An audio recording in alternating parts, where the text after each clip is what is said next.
Hey guys, welcome back to another video here on Boreal Bushcraft Canada. I had a request from one of our members a little while back asking if I can do a short video about and show off some of my knives. But the problem is I just can't remember who the person was. I can't remember if it was Dave or Larry. I just can't remember who it was. Anyway, this is going to be a short video. It's not going to be too long. And I'm going to talk a little bit about my knife collection, the ones I prefer, and who the makers are, and whatever else. And if you need any more information on any knife in particular, you can PM me and I'll be glad to elaborate a little further. So let me approach the camera so you guys can get a better look at these babies here on the table, and we'll talk a bit about them. Stay with me. So let me start with the big boys. I'm sure you all seen this knife around. This is an El Cheapo, made in China, stainless steel knife. It's a monster of a knife. I've never used it. I bought it about 10 years ago, and it's been sitting in my drawer for the longest time. And I don't plan on using it either. I could not depend on a knife like this out in the bush. However, you know, like I said, it's not an expensive knife, and you know, neither is it one of my favorites. This here is the BK9. I got this knife in a trade, and I haven't really used it yet. I don't particularly like huge knives like this, although I like to fiddle around with them. You know, I'm sure they serve their purpose well. BK is a very renowned company, and you know, made in the USA. I'm sure you all know about this knife, and I'm sure a lot of you have had the pleasure of using it. But comfortable knife, well balanced. It's a beast of a knife. Okay. The other knife that is not so much of a beast, but it's I've used it many times, is my my Rowan. Okay. This is the SC5, I believe. Yeah, it is. Yeah, this has got to be the SC5. I forced patina on it, like I do most of my knives. Comfortable knife. It comes with a Kydex sheath, and it's not one of my preferred knives, but it's you know, for survival, for urban survival. I mean, you can't get better than this. You can pry the door of a safe with this thing. It's such a beast, you know. But it doesn't fit comfortably in my hand, and but I have used it. Like I said, it's a good knife, not too expensive, and it served me well in the past, but it's not one of my preferred knives. Another one that I got in a trade is this little Necker. I don't remember who the maker of this is. I know it's handmade, and I don't usually take it with me. I got it in a trade. It's a cute little knife. You know, you can probably skin a moose with this thing here. I wouldn't be surprised, you know. Very comfortable in the hand, and extremely sharp. Now, this is the, what's it called again, for crying out loud? Woo, forgot the name. The Chris Kane. Good knife, heavy knife. You know, I have used it not too often. It's quite comfortable, you know. The belly serves very well for skinning, and it's a very good knife. However, like I said, I don't use it that often. I might have used it maybe 3-4 times, and it's a good knife. Again, not one of my favorites, but you know, it's just part of my collection.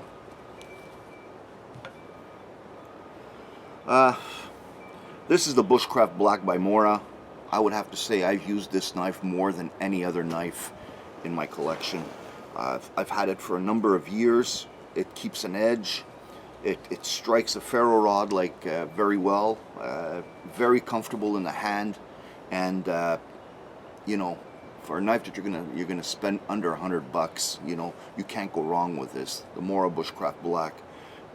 Very, very popular knife out in the bushcraft community, and I recommend like this knife to everybody and anybody. I mean, it's a very, very well constructed knife, and I use it all the time. I carry it around my neck.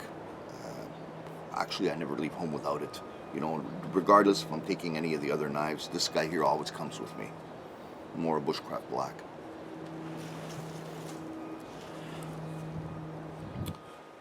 This is a Lightfoot knife. Greg made this for me a few months ago, and I must say it's a beast of a knife. Excellent, excellent, excellent knife.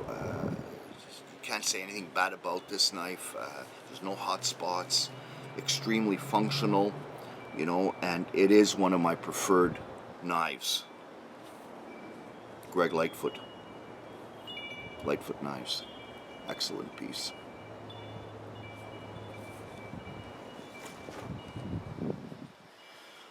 This one here has to be one of my favorites. It's a William Rogers, and it's made in the UK. It kind of like a Woodlore clone type of knife. Okay, I've used this knife for many, many years. It served me well. It's comfortable. Well, it's not the most comfortable of my knives, but it is a comfortable piece. I mean, the contours of the scales are okay. I don't like the color. You know, I think I overpaid.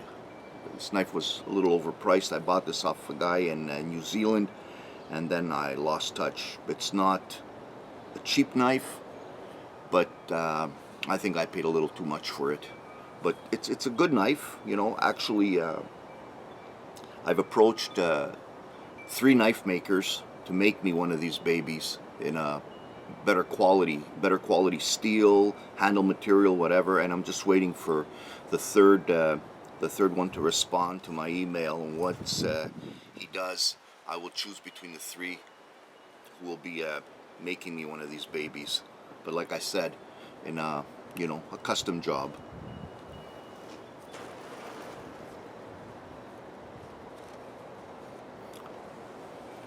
William Collins, you've all seen this knife. I did a review on it a couple of months ago. I got this knife in a trade. I'm very happy with it. It's very well put together. It's an excellent knife by William Collins. He's a crazy knife maker. Like the designs that this guy puts out are like unique, you know. And again, very comfortable in the hand. And the reason I'm always talking about comfort, you know, no hot spots, whatever, you probably all know I had a bad boxing accident many years ago, about 25, 30 years ago, and I shattered every bone on my right hand. And there's very, very few knives that I can use all day and not have a problem with, you know. Most of the knives on this table, after about half an hour of usage, my hand gets numb. This one here performs pretty well. I don't have an issue with it. Very good knife. Again, William Collins.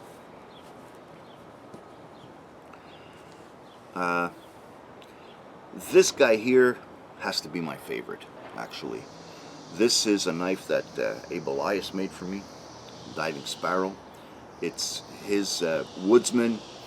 Only thing I asked for a full flat grind and white micarta handles.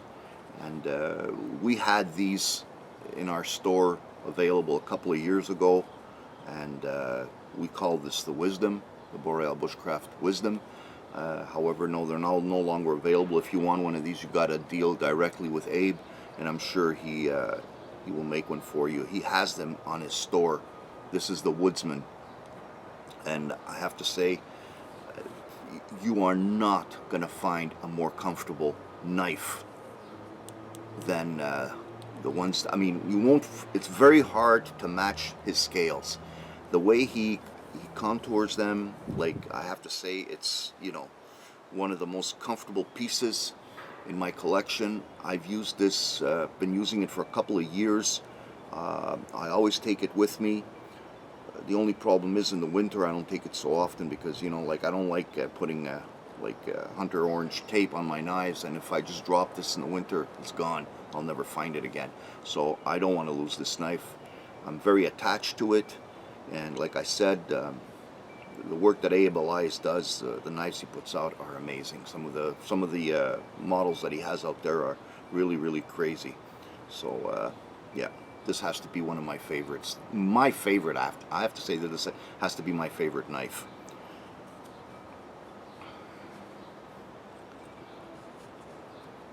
This one here is an old Olsen. I picked this up from somebody who was selling it, who wanted to depart with it because I don't know if he needed the money or whatever. I paid like 20 bucks for this knife. It's ridiculous, 25 bucks. And they don't make knives like that anymore. Olsen, this company went bust, I don't know, back in the 80s, I think, or in the 90s. They were making excellent knives. However, I think due to the fact that their price point was so low, they just closed their shop. They closed their doors, and it's unfortunate because they were making very, very good knives. I don't use it. I don't want to use this knife. I don't want to break it. I just want to keep it and pass it on to my kids or my grandkids. My grandkids, actually, my kids are not crazy about knives. They're not knife collectors. But beautiful piece. It's got the brass guard over here.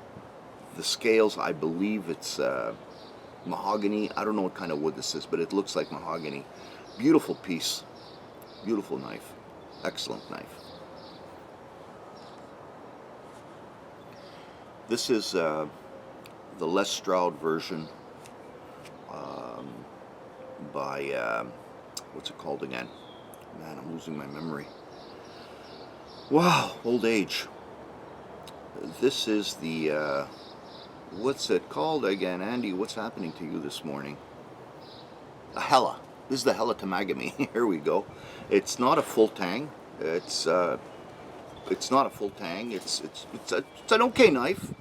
I think it's overpriced. You know, this runs close to about 200 bucks Canadian, 180 Canadian, and like I said, it's okay. You know, I wanted it. I liked it. I like Les Stroud, and I said to myself, you know what? I gotta have one of his knives. Therefore, I picked it up. Like I said, it's not one of my favorite knives, but it's a very functional knife, and you know. Would I recommend it? Yes. Can't go wrong with a Hella. The company's been around for years and years, and they make good products. And yeah, Hella Tamagami.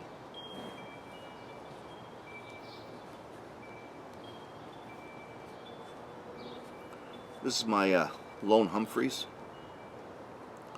I picked this up a little while back on the internet, and I wasn't very happy when I received the knife. Actually, I'm not going to tell you who I got the knife from. It didn't come directly from Lone. Humphreys makes amazing knives. I have nothing to say about this guy. However, the company that I bought this off of, they asked me to fill out a form on the internet, you know, like, and I did. And you think that these people would call back? No, they didn't. I received this knife. It had rust spots on it, and it looked like the knife had been used. Now, I could be wrong. However, I will never buy from this company again. And like I said, I am not going to talk about the company. I don't want to bash anybody out there. However, customer service, zero. I'm still waiting for a response from them. But anyway, I don't expect to get one.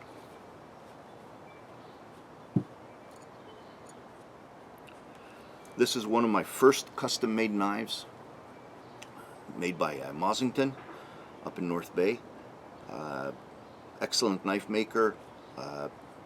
I asked him to make me this knife in this design, and it's a very good knife. However, the scales are not contoured the way I would like them to be, and it has nothing to do with Mossington. He makes very good knives. I knew exactly what I was getting. However, it's just not comfortable in my hand. Like I said, this knife tires my hand like after half an hour of usage. But it's a very good knife. all-purpose knife, and Canadian-made, Mossington.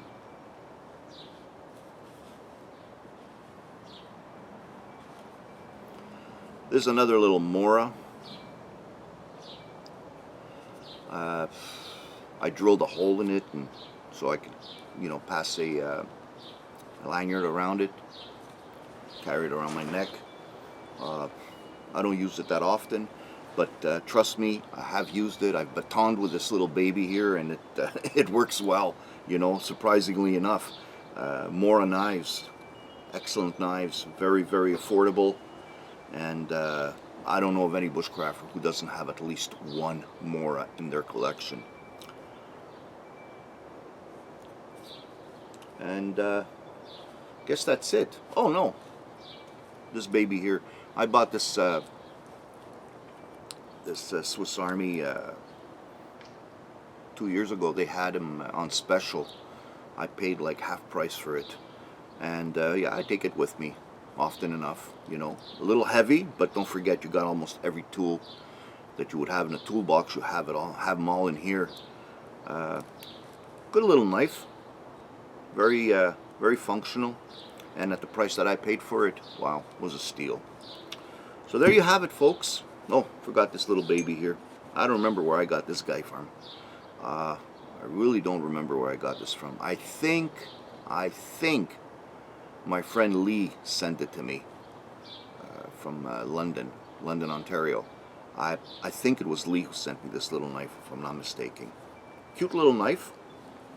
It's okay. I don't use it, but I like to look at it, play around with it, whatever. Extremely sharp. To make Puma. I thought they only made running shoes. Anyway, so there you have it, folks. My knife collection. Hope you enjoyed it. Hope I didn't bore you too much. And see you guys on the next vid. So long for now. Toodaloo.